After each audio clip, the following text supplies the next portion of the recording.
warahmatullahi wabarakatuh. Waalaikumsalam warahmatullahi wabarakatuh.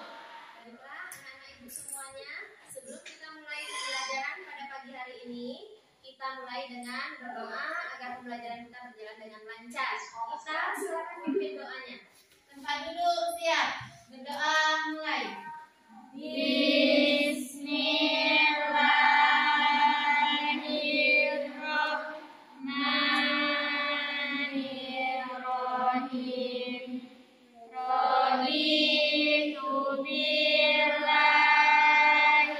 rabbah wa bil Islam madinah wa bil Muhammadin nabiyya wa rasulah.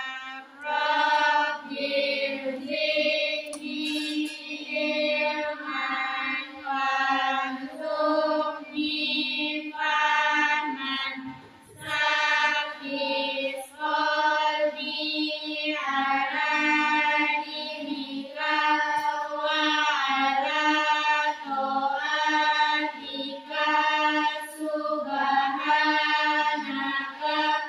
inni kuntu minadz zalimin. Assalamualaikum warahmatullahi wabarakatuh. Waalaikumsalam warahmatullahi wabarakatuh. Baik, Ibu ambil absen dulu ya. Sepertinya Ibu lihat Farhan nggak hadir ini. Farhan Faros dengan Farhan apa nggak hadir ya, dua orang. Mana Farhana? Sakit? Ya. Kita doakan semoga Farhan cepat sembuh ya. Bagaimana? Sudah siap untuk belajar pagi hari ini? Siap, Bu. Allahu Akbar. Bagus, anak ibu sangat bersemangat sekali. Mudah-mudahan anak ibu selalu dalam keadaan sehat walaupun dalam keadaan pandemi. Baiklah, anak-anak sekalian, siapa yang masih ingat materi pelajaran kita minggu yang lalu? Siapa yang masih ingat? Apa pelajaran kita minggu yang lalu? Eksplanasi. Iya, teks eksplanasi. Sebelum ibu tuliskan sekarang tanggal berapa? 24 ya, 24 September 2021. Materi kita yaitu teks eksplanasi ya. Nah, siapa yang masih ingat apa yang kita pelajari teks eksplanasi ini minggu yang lalu? Siapa yang ingat? Siapa? Siapa yang masih ingat? Tunjuk tangan. Iya, Lady, silakan Lady. Apa yang Lady ingat dari pelajaran kita minggu lalu? Pengertian teks eksplanasi. Apa itu menurut Lady pengertian teks eksplanasi itu, Nak? Teks menjelaskan suatu fenomena. Iya, bagus sekali ya. Jadi teks eksplanasi itu adalah teks yang membahas sesuatu tentang fenomena. Fenomena ya. Apakah itu fenomena alam? Ya, kita bahas. Kemudian apa lagi? Ada ciri-ciri teks eksplanasi. Apa ciri-cirinya? Siapa yang masih ingat? Ya, coba ada.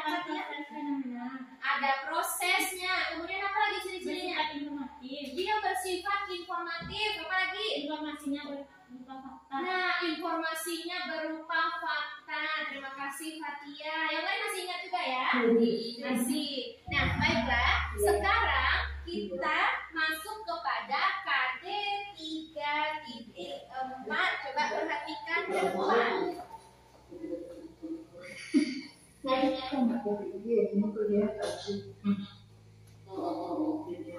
Enggak, PL-nya. Jadi PL-nya harus tersedia loh. Gitu. Ya, coba kita lihat ya. Di sini ada kompetensi dasar 3.4. Menganalisis struktur kebahasaan dan teks eksplanasi.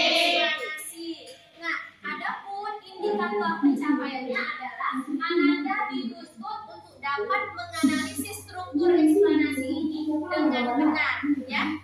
Indikatornya menganalisis struktur teks eksplanasi. Sedangkan tujuan pembelajarannya, Ananda dapat menganalisis struktur teks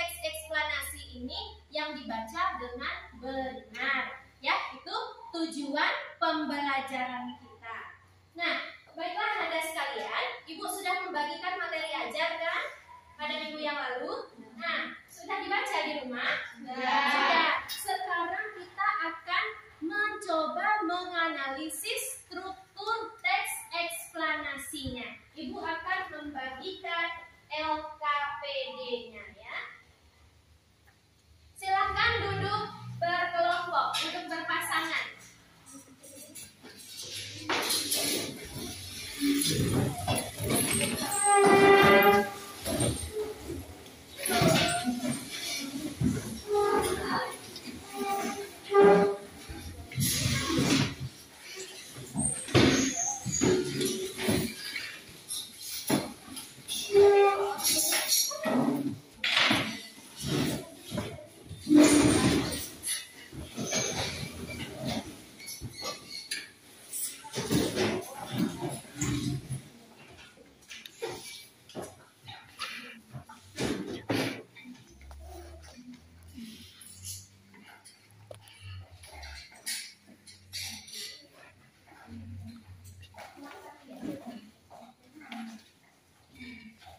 Nah, di sana sudah ada teks eksplanasi.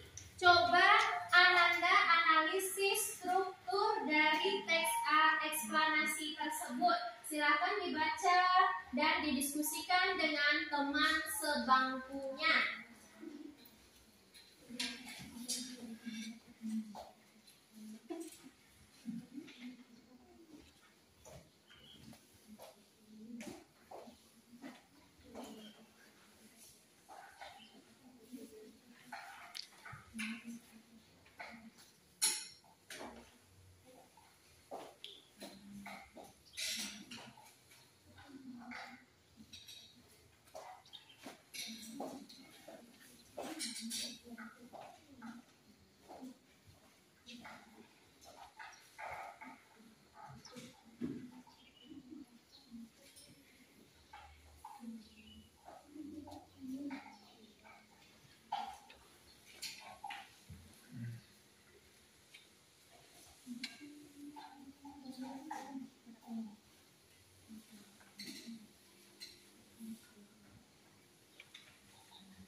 Bagaimana? Sudah selesai?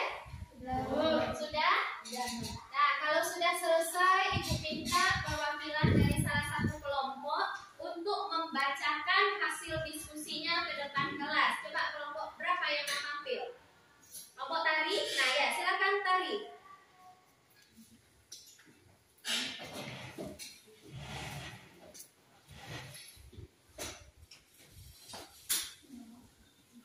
Buka maskernya ya nak. Buka maskernya. Turunkan aja ke bawah. Nah, keraskan suaranya ya nak ya. Nah, yang lain memperhatikan dan mendengarkan hasil diskusi dari kelompok tari. Nanti kalau seandainya ada yang berbeda pendapat, yang ingin memberikan kritikan dan masukan, boleh disampaikan kepada tari. Silakan tari. Assalamualaikum warahmatullahi wabarakatuh. Waalaikumsalam warahmatullahi wabarakatuh. Baiklah, saya akan membacakan hasil diskusi kelompok saya.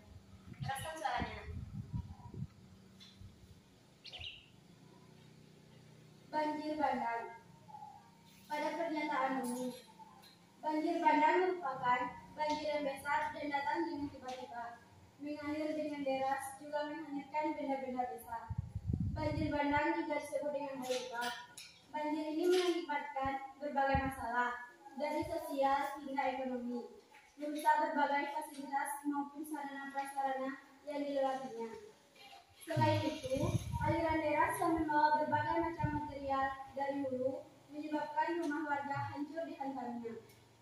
Pada bagian penjelas, penyebab utama banjir bandang adalah terjadinya proses orografi. Hujan orografis adalah hujan yang terjadi karena angin yang mengandung uap air dan bergerak secara horizontal. Kemudian, angin tersebut naik menuju pegunungan. Suhu udara di pegunungan yang dingin menyebabkan kondensasi dan akhirnya terjadi hujan di sekitar pegunungan. Karena curah hujan yang deras, akhirnya mengakibatkan banjir bandang yang terjadi di daerah-daerah sepanjang aliran sungai.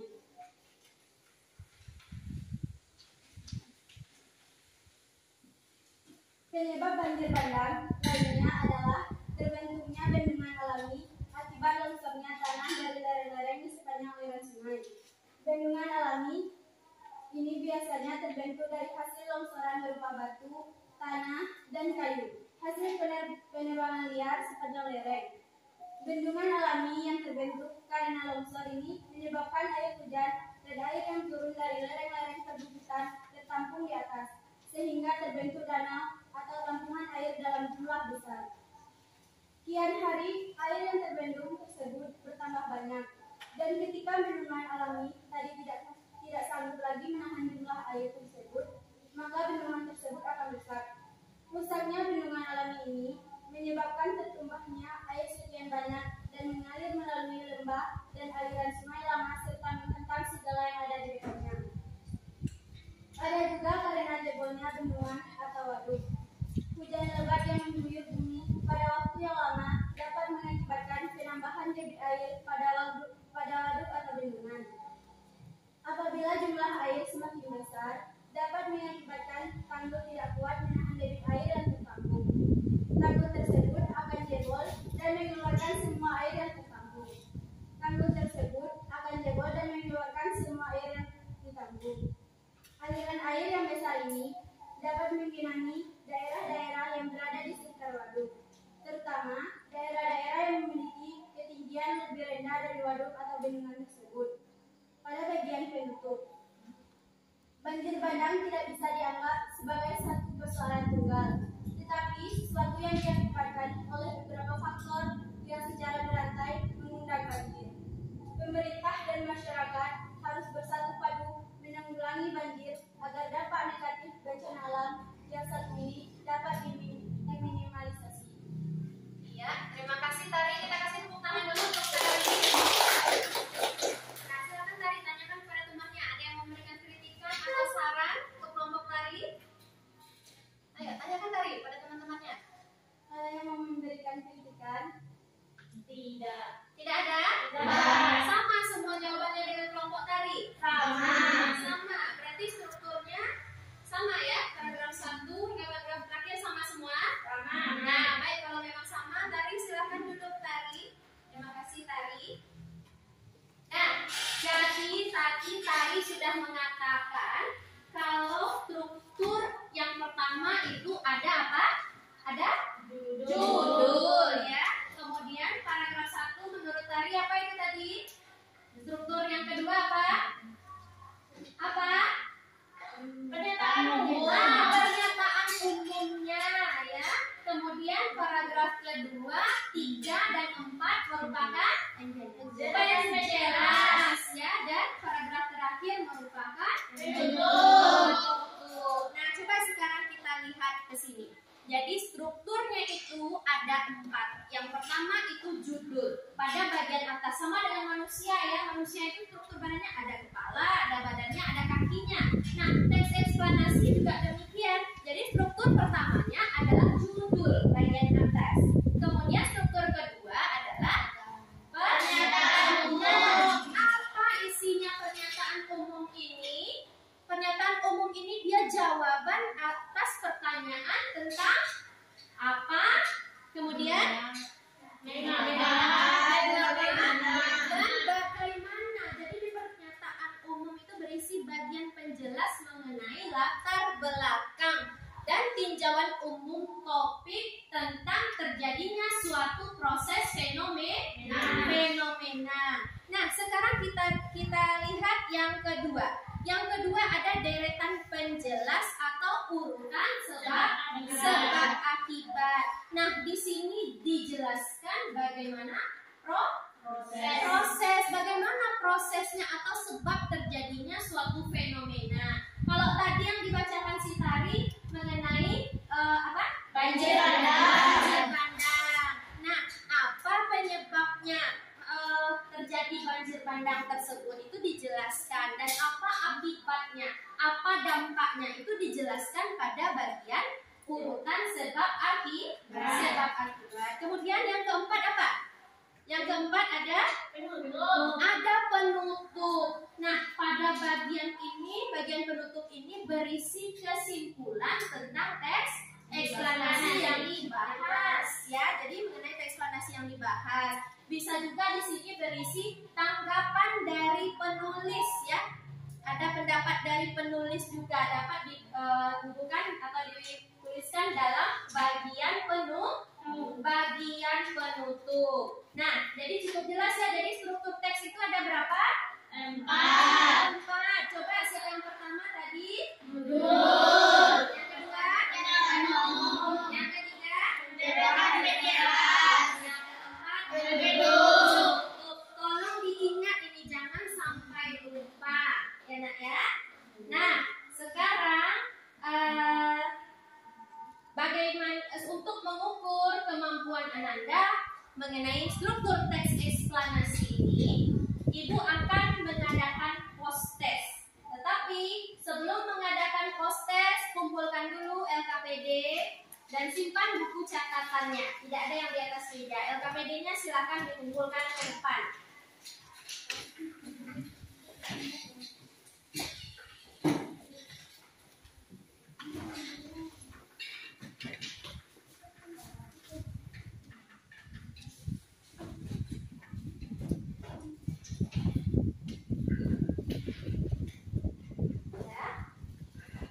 Sudah dikumpul semua ya? Silakan mejanya digeser kembali. Tidak ada yang duduk rapat karena kita akan melaksanakan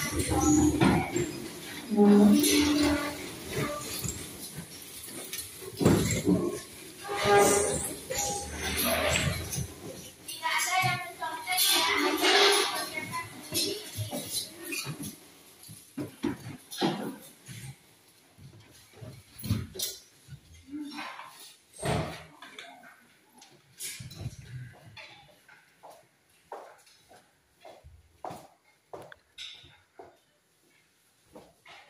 Tulis nama dan kelas terlebih dahulu.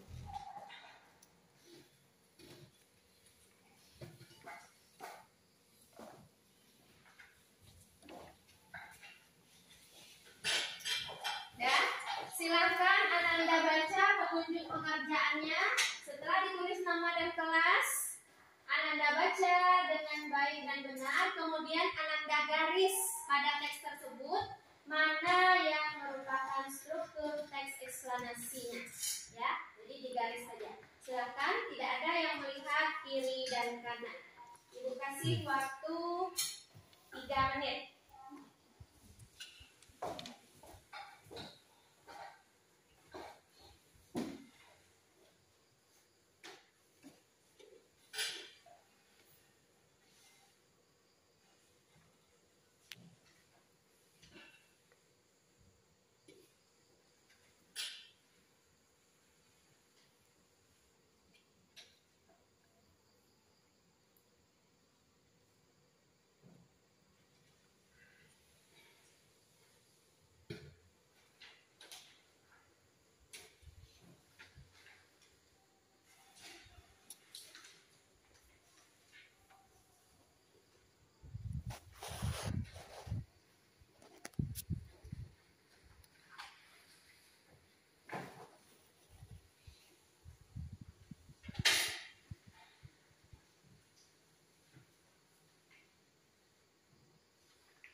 Bagaimana? Sudah selesai?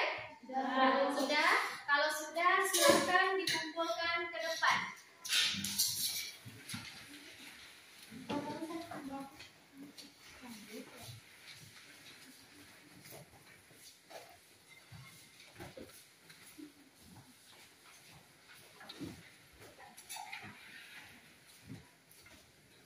Ada lagi yang belum mengumpulkan?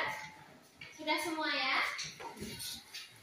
Nah, sebelum kita lanjut ke tahap berikutnya, bagaimana menurut Ananda pembelajaran kita hari ini? Apakah bisa dipahami? Bisa.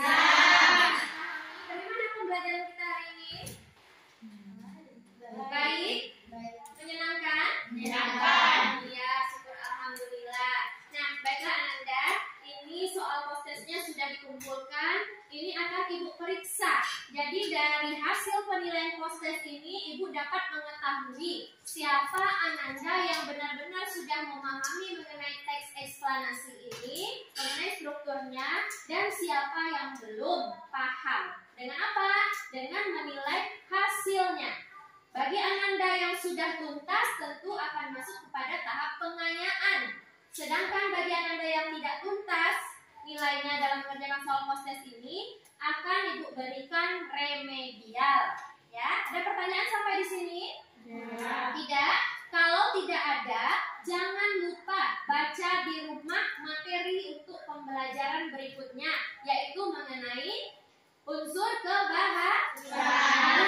kebahasaan teks eksplanasi. Ya, sudah ada dalam materi ajarnya. Kalian pahami bagaimana mengenai struktur kebahasaan dari teks eksplanasi tersebut.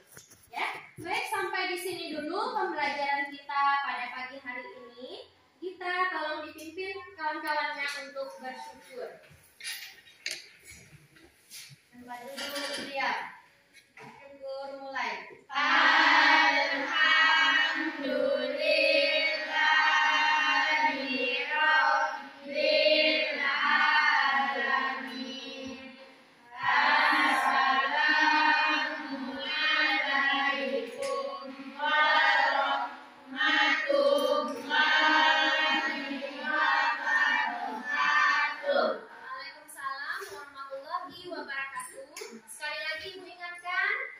Jangan lupa tetap jaga protokol kesehatan, ya.